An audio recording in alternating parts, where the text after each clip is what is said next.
Hello and welcome to our ACE Online application tutorial. So the first thing you're going to do once you get onto the application, it's going to ask you for a login, but I'm assuming you haven't created a login yet, right? So you're going to click over here to create new account, and it's going to redirect you. And from here, we're just going to fill in, we're going to create a username. So I'm going to use my dog. You're going to make a password.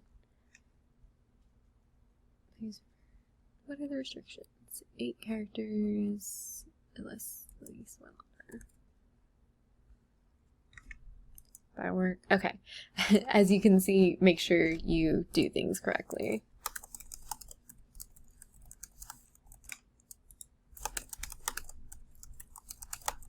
Then you're going to create a password. Make sure you're following along on the password instructions. 8 characters long, not your username, an uppercase letter, some lowercase, numbers, and some sort of special character. Make sure you're following that along. Then you put your name, and then an email address.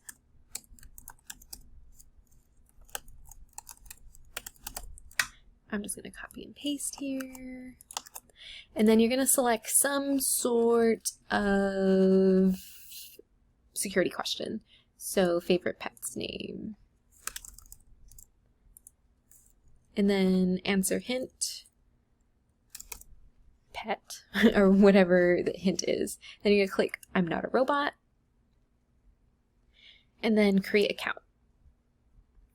So right here, it's going to ask you to verify your email address, and it's going to be sent to that email that you set up. So let's go ahead and go there. Let me switch accounts. And then once you get there, you will see, once it loads, you should see, let's see, it's still loading. So give it a second.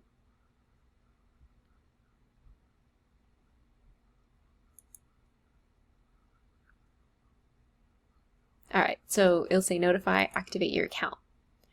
It'll say your name, all that stuff. You're going to click over here to activate your account.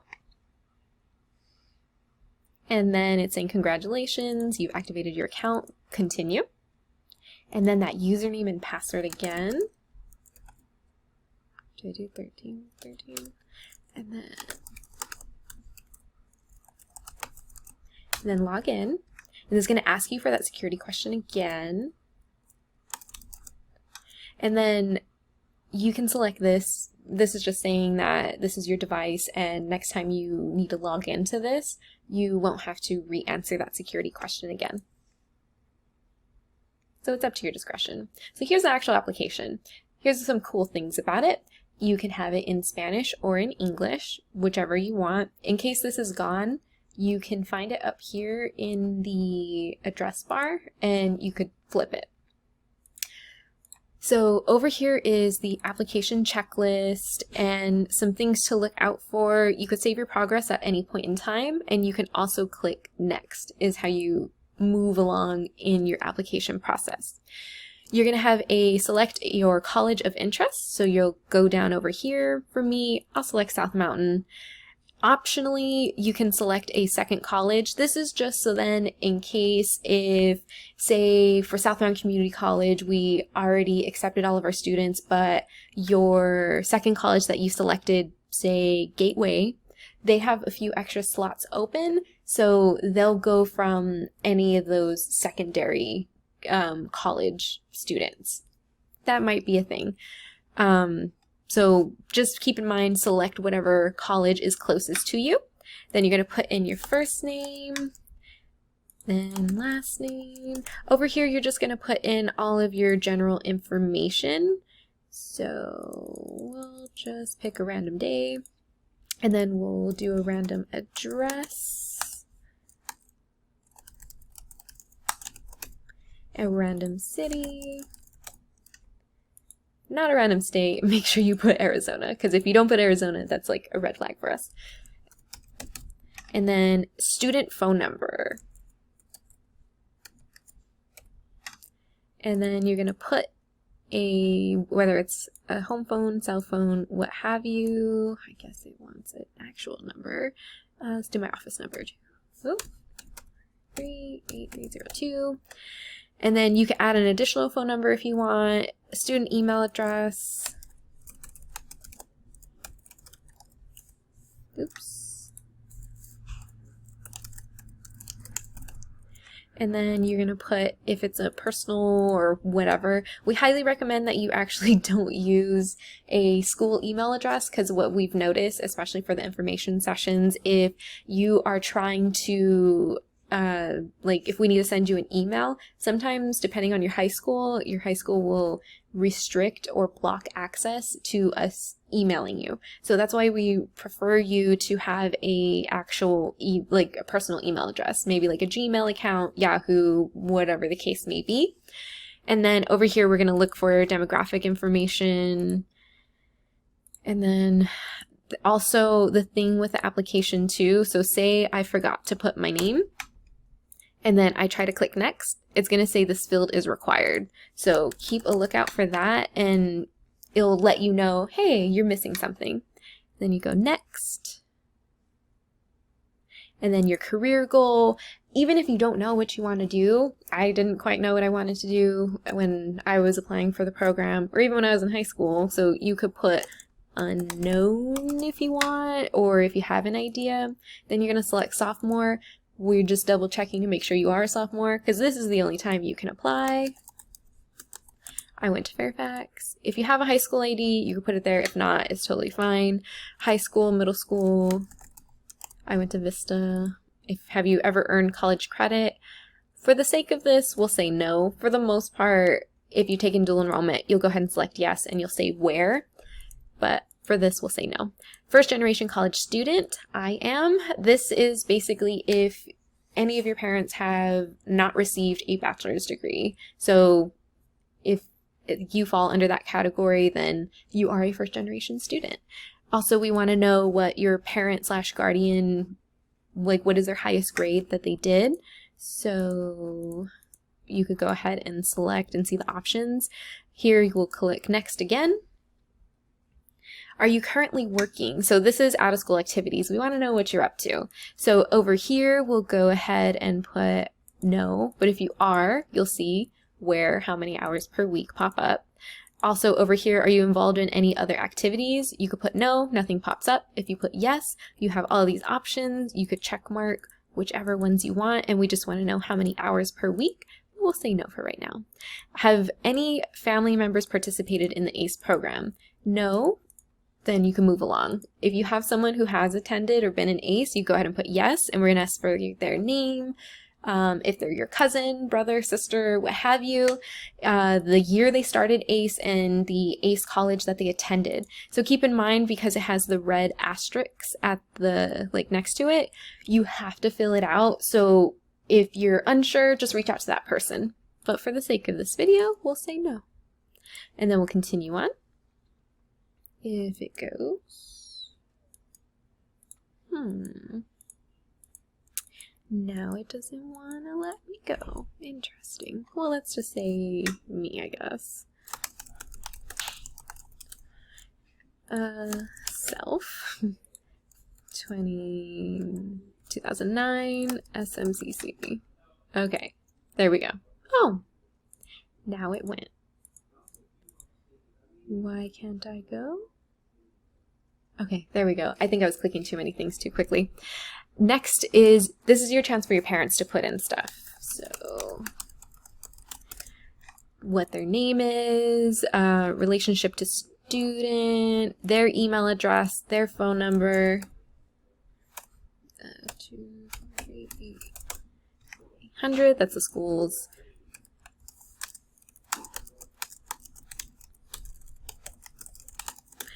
And then a place, a state, a zip code. On top of that, annual household income, we are looking for that, but that doesn't mean if you have a certain amount, you're not going to get in or anything like that. And keep in mind, we're not asking for you to show proof of income either. So it's just more of, we just want to know, like, kind of a guesstimate of where you're at. And then list all the family members living in your household. So if you have a ton of people living in your house, you have the option to keep adding rows. But for this video, we will keep it with one person.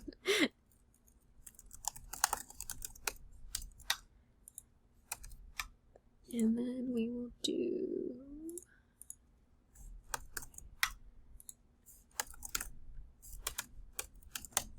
Then we'll go ahead and do next. Now we're on to a super important part for the application, which is your ACE recommendation form. Make sure you follow the instructions that are on the page, but really quickly, just make sure you contact or talk to the person you're thinking about having recommend you. Make sure it's not a family member or a friend, because of course they're going to say awesome and amazing things about you. We want people who know you academically and personally. So that could be, you could even use old like elementary school teachers, middle school teachers, preschool if you are still in contact with those people, employers, coaches, pastors, things like that, or people like that. So make sure you just give them a heads up in advance so then they have time to keep a lookout, because it's going to be sent to them as an email.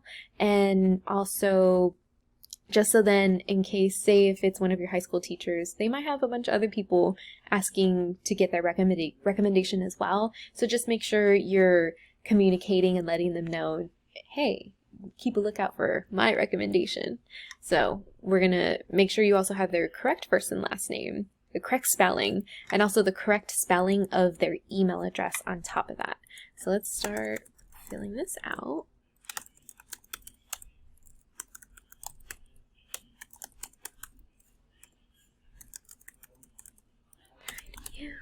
And then next will be our next person. And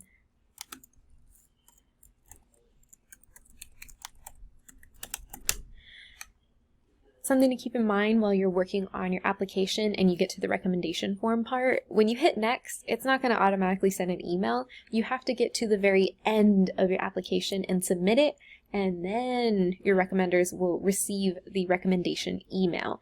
It's just going to send them an email saying, hey, so-and-so is requesting for you to fill out this ACE recommendation form, so please make sure you fill it out, and there's instructions on there as well. The very cool thing about this whole application process is that as soon as recommender 1 or 2, whoever does it, or both of them, it'll happen, when they finish it, you will receive an email saying, hey, recommender 1 finished your recommendation, and also we will receive an email notification saying we've gotten your recommendation or recommendations.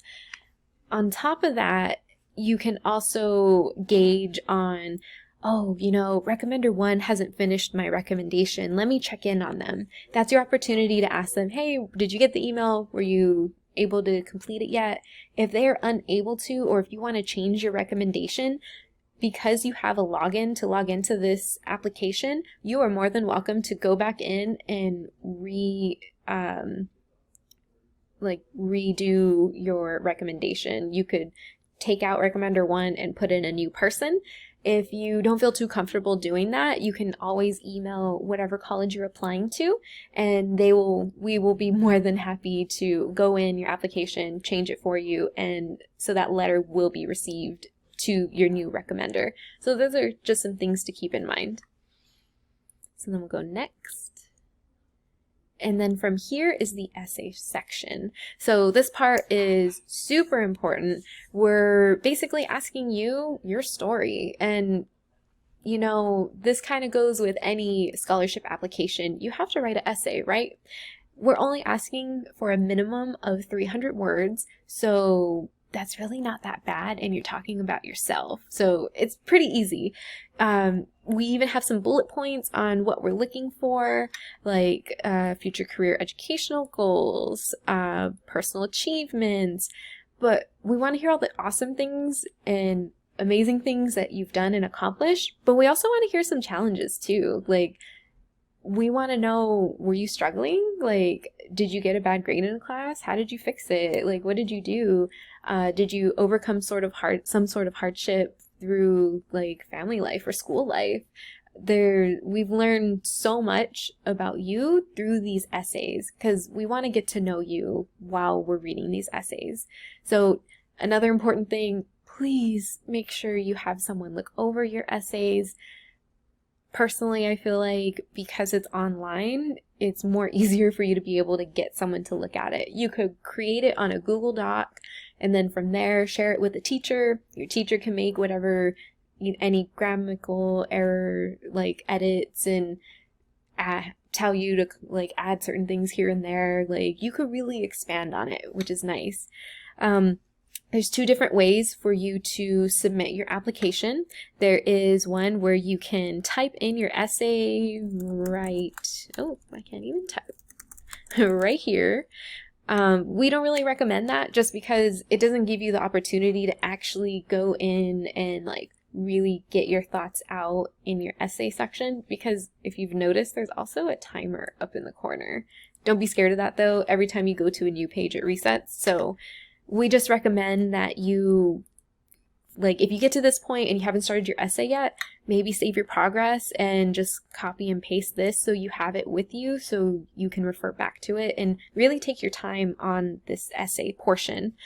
You can also, another thing you could do if you want to type it out, you can have it, say in a Google Doc, Word doc, whatever, type it out there, copy and paste it into the type essay section, and that's another way you can do that.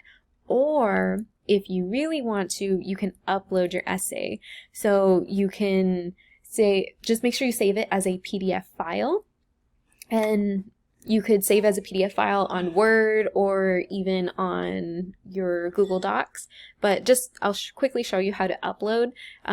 You're going to click choose file, and then just make sure you're aware of where you saved your document.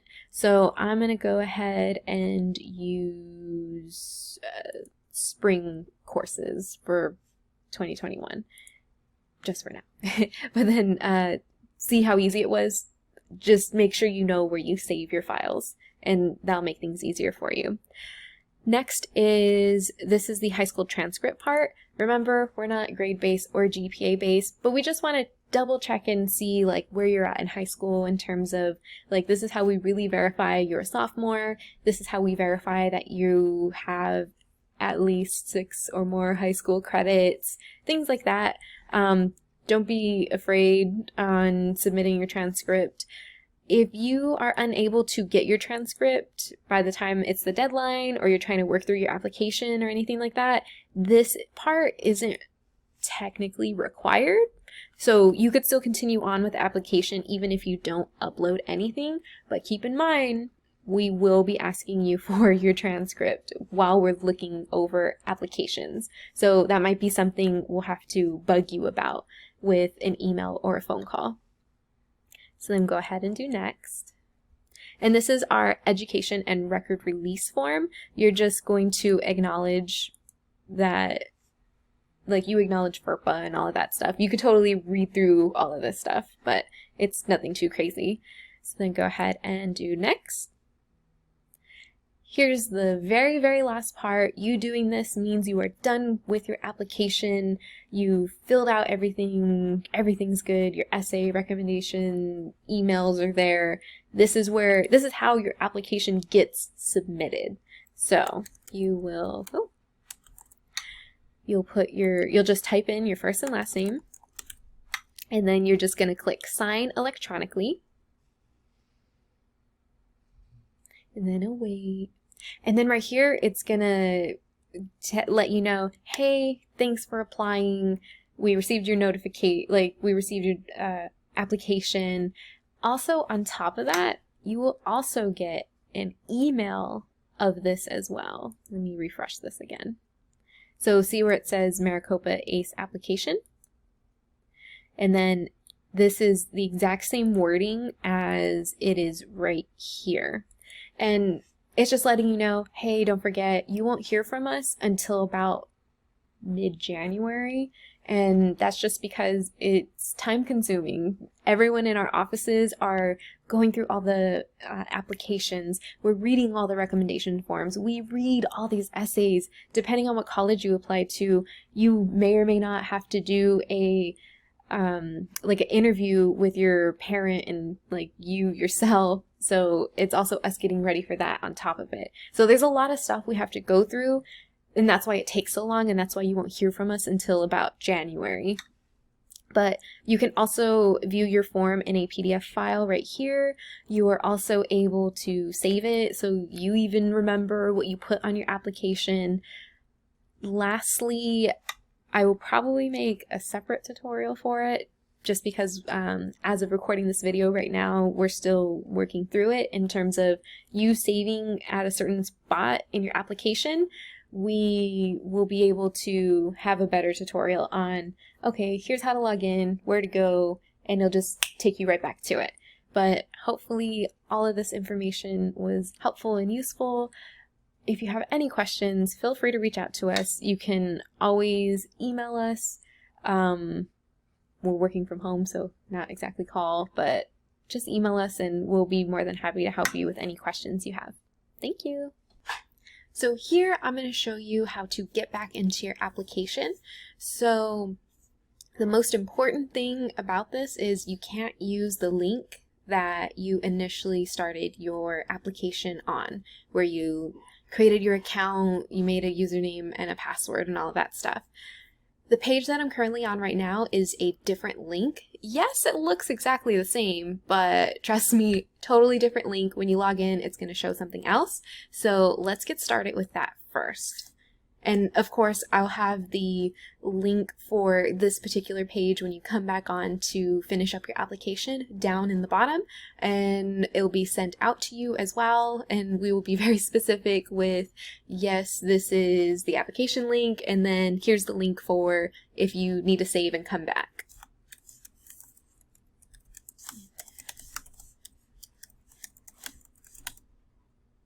Okay, so see how I told you it's a different link. This is Dynamic Forms, and it's gonna say, so when you initially went to go save your application, it should have told you to continue or log out. But when it also on the prompt, it'll tell you that you need to, in order to get back to your application, you need to go to My Forms and pending/draft forms. This is where pending/draft forms is. So you're going to click here. And then over here, you will see, here's where you can see all your information. So you can go back into your application. So this is where you're going to go if you need to change your recommender. You would come in over here, see how there's a P right here? That means it's pending and that we still need to process your paperwork.